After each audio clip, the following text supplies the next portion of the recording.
कारा न्यूज एवं BCN cable office में 15 अगस्त स्वतंत्रता दिवस बड़े ही हर्षोल्लास के साथ मनाया गया। साथ ही बड़े ही गर्व के साथ तिरंगे को सलामी दी गई और राष्ट्रगीत के साथ इस कार्यक्रम का समापन किया गया। इस मौके पर BCN BTP founder Siraj Shaikh, Kara news की चेयरपर्सन जोया शेख, दानिश शेख, सानिया शेख समेत प्रशांत बड़नाखे, कारा न्यूज की डायरेक्टर रूपा पंडित सहित तमाम पदाधिकारी एवं कर्मचारी उपस्थित थे।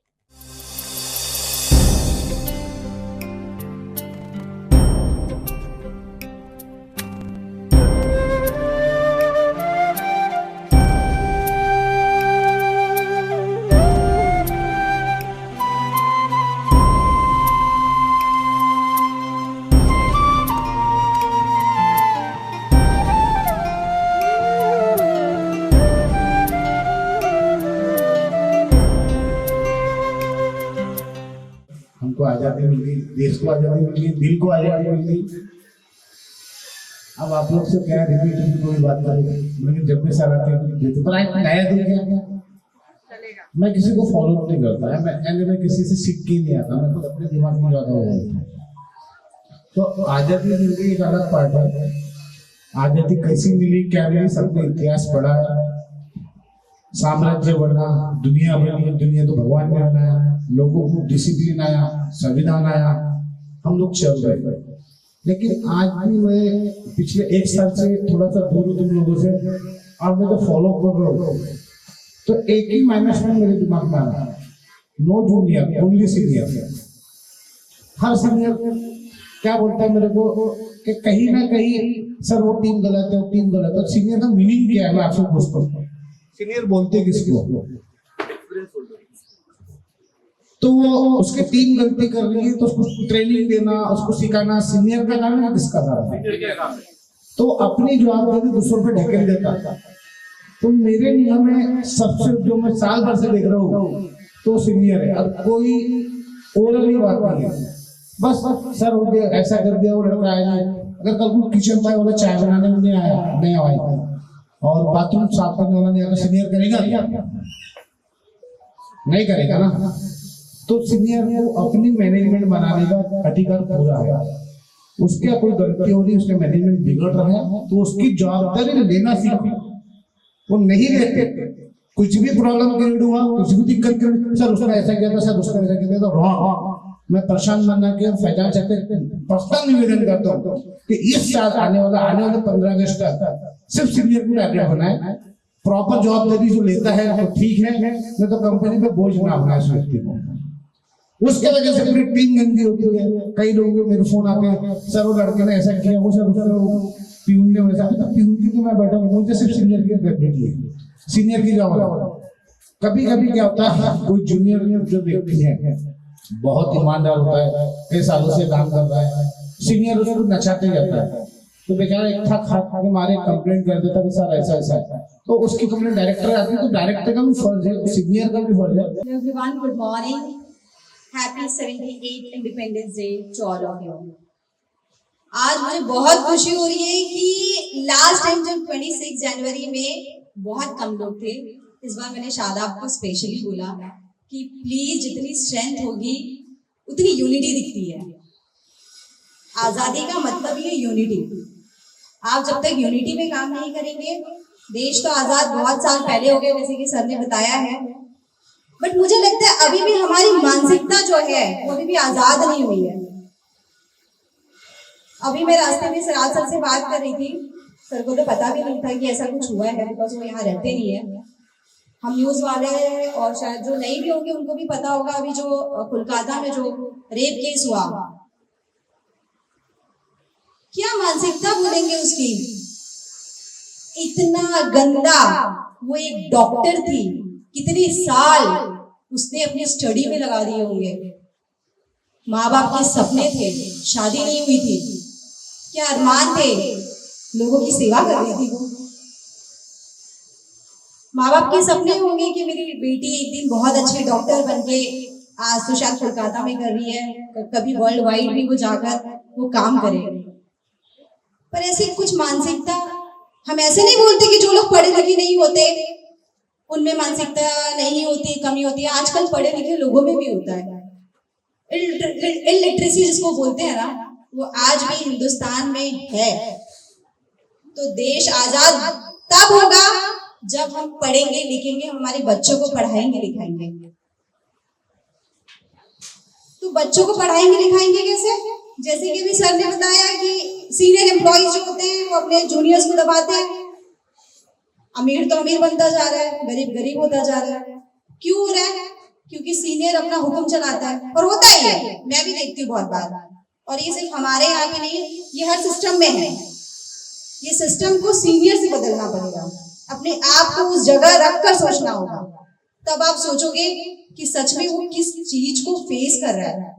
एक 10,000 15,000 रुपए वाला बंदा क्या अपनी फैमिली को चलाएगा? क्या एजुकेशन देगा? एजुकेशन नहीं देगा तो ऐसे ही सिस्टम्स निकल के आएंगे जो भी हो रहा है।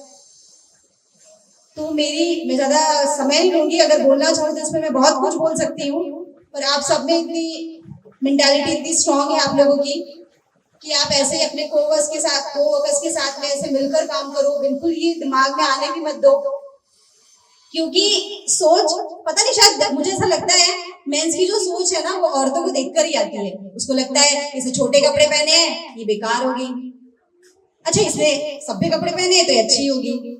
कपड़े से आप किसी को जज नहीं कर सकते, आपकी आजादी आपके मेंटल हेल्थ से। बाकी तो आप लोग समझदार हैं कि आपको अपने स्टाफ के साथ कैसे बिहेव करना है। सबसे इम्पोर्टेंट थिंग यही है कि आप अपने को-वर्कर्स के साथ में कैसे बिहेव करते हो। कोई सीनियर नहीं है, कोई जूनियर नहीं है। एक जूनियर भी सीनियर को बहुत अच्छी चीजें सिखा के जाता है, अगर मैं सही हूं तो हर किसी के साथ सीखो। मैं एक और चीज आप लोगों को सजेस्ट करना चाहती हूँ। जैसे मैं अगर मीटिंग्स लेती हूँ तो मैं हमारी जो मेड होती है ना, मैं उसको भी बिठाती हूँ, क्योंकि आपको नहीं पता कि उसकी क्या सिचुएशन होगी। वो मेड का काम कर रही है,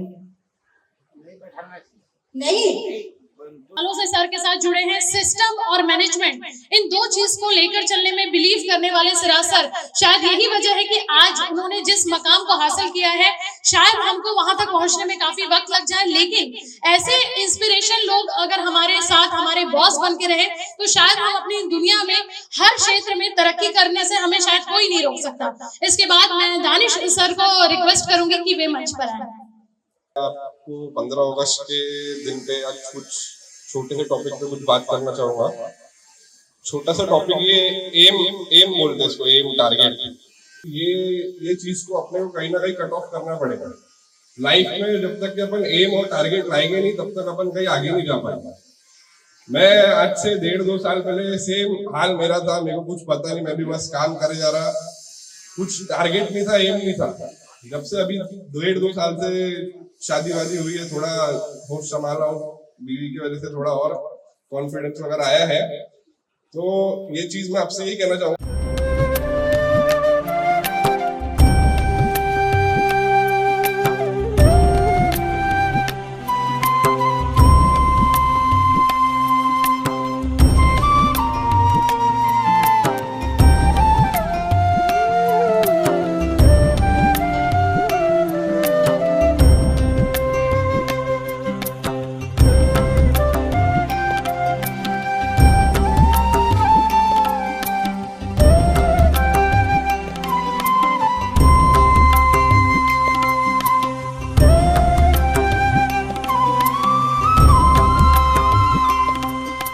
तो 47 को देश आज़ाद हुआ, आज 77वां क्लोज हुआ, 78वां देश आज़ादी के तरफ हम बढ़ रहे हैं।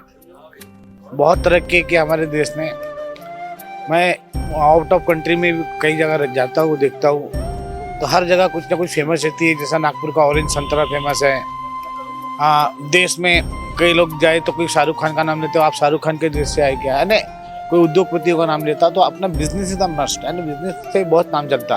राजनेता तो आते हैं और जाते हैं, लेकिन बिजनेस एक जिंदगी भर पावर में चलता है। बड़े बड़े जो ब्रांड है अपने, और अपने शहर के भी एक ब्रांड होते हैं, जैसे नागपुर का ऑरेंज है, तो कई आगरा में ताजमहल है, दिल्ली में कुतुब मीनार है फेमस, तो इस चीज़ से भी बहुत जाना जाता है। तो ऐसे ही हमारे देश का और हम आगे नाम बढ़ाए, और आप लोग से भी रिक्वेस्ट करते हैं कि ऐसी कोई चीज़ डेवलप करें कि जिससे हमारा और हमारे देश का नाम लॉन्ग लाइफ चले। Thank you. 15 अगस्त तो बोलने के लिए है कि हमें हमारा देश आज़ाद हो गया है, लेकिन मुझे लगता है आज भी आज़ादी हमारे मानसिकता को नहीं आई है। तो सबसे पहले हमें हमारे मानसिकता को आज़ादी देने की ज़रूरत है। जैसे कि पहले कहते थे ना कि विविधता में एकता, आज से कुछ साल पहले अगर देखें तो हम पहले ये नारे लगाते थे कि हम सब सर्वधर्म समभाव की हम बात करते थे। तो आज तो वो चीज़ें देखने को नहीं मिलती। हिंदू मुस्लिम से लड़ रहा है, मुस्लिम हिंदू से लड़ रहा है। देखो, सबसे पहले तो हम एक इंसान हैं और हमें सबसे पहले इंसानियत का धर्म अपनाना है। और मुझे ऐसा लगता है कि बहुत सारी जगह ऐसा होता है, अगर एक छोटा बच्चा अगर आज ये सीख रहा है कि ए तू तो मुसलमान है, ए तू तो हिंदू है, तो ये कौन सिखा रहा है? ये जो परवरिश है, ये जो चीज़ें हैं, ये माँ बाप से मिलती है। तो आप अपने बच्चों को जैसा सिखाएंगे, आप अपने बच्चों में जैसा बीज देंगे, वो वैसा सीखेगा। तो मेरी बस हर किसी से ये एक रिक्वेस्ट है, मेरी हाथ जोड़ के आप सबसे रिक्वेस्ट है कि प्लीज़ अपने बच्चों को, और हम जो पहले की पीढ़ी है और अभी भी जो पीढ़ी चल रही है, उनसे एक ही रिक्वेस्ट है कि हम सबसे पहले इंसान हैं, उसके बाद हम हिंदू मुसलमान हैं। हम जो पहले कहते थे कि सर्वधर्म समभाव, तो आज भी उसके साथ में चलिए। सबसे पहले इंसानियत को प्रेफरेंस दीजिए, उसके बाद में बाकी की चीज़ें आती है। Thank you. सबसे पहले तो बोलूँगी आज़ादी की बहुत बहुत मुबारक हो। हिंदुस्तान आज़ाद हुआ आज 77 साल पूरे हुए हैं। सो खुशी का माहौल है, सब खुश रहिए, आबाद रहिए, मिल के रहिए। एकता में बल होता है, कहते हैं ना, स्कूल में पढ़ाते थे। तो मिल के रहिए तो खुशी ज़्यादा स्ट्रॉन्ग होती है। Thank you so much. Good morning everyone. जैसे आप सबको मालूम है 78 है अपना इंडिपेंडेंस डे। सबको मुबारकबाद और हमको सबको आज़ादी मुबारक हो। गुड मॉर्निंग एवरीवन, मैं रूपा पंडित, कारा न्यूज़ की डायरेक्टर। आप सभी को 78 इंडिपेंडेंस डे की ढेर सारी शुभकामनाएं। जैसे कि हमारे ऑफिस में आज इंडिपेंडेंस डे सेलिब्रेट किया गया, जिसमें सिस्टम, मैनेजमेंट और टारगेट को लेके बहुत सारी बातें हुई। तो उम्मीद करती हूँ कि जीवन में हर इंसान, चाहे वो हाउसवाइफ क्यों ना हो, चाहे आप वर्किंग में क्यों ना हो, अपने जीवन में अगर आप सिस्टम को लागू करते हैं तो निश्चित रूप से ही जीत जो है वो आपकी होगी। Once again wish you a very very happy independence day. क्या आप अपने घर के पुराने फर्नीचर से तंग आ गए हैं? तो अपने फर्नीचर को रिप्लेस करिए इंडियन फर्नीचर के साथ, जहां किफायती दाम में उपलब्ध है best quality modern products, TV unit, modern kitchen, sofa, bed, मंदिर, dining table, sofa cum bed, वो भी कस्टमाइजेशन और होम सर्विस के साथ। हर प्रोडक्ट पर इंडियन फर्नीचर वर्क मैन्युफैक्चरर देता है 5 साल की वारंटी। Bank finance option also available. तो बिना किसी देरी के अभी विजिट करें Indian furniture work and manufacturer, Udaynagar, Manewada ring road, Nagpur. अधिक जानकारी के लिए संपर्क करें 9700409512 पर।